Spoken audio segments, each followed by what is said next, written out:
invite us all to think about is our own self-image. This is something that I'm really, interested in, is how, when we think of ourselves, we're talking about the word resilience, and, I guess it's like a rubber band, isn't it? You kind of stretch and you go back, and that's resilient.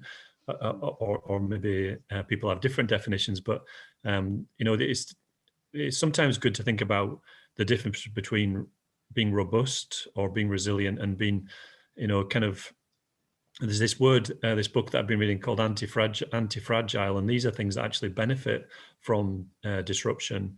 And if you think of yourself, as like a muscle that actually benefits from exercise, benefits from tiny micro damages in your muscle and gets stronger. I think as people, we can see ourselves either as, oh, COVID's been horrendous, it's going to ruin my life and I'm not going to get a job again. And many people are in that very difficult situation.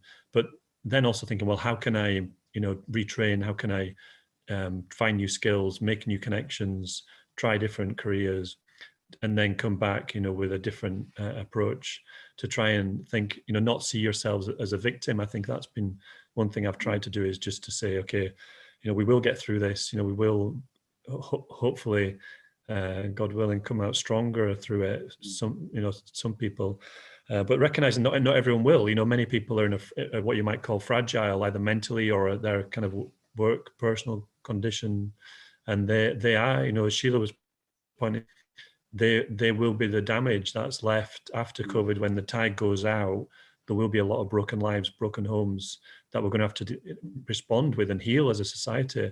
And I think that cost, that mental cost, economic cost, physical cost, is something that we're going to have to be ready for.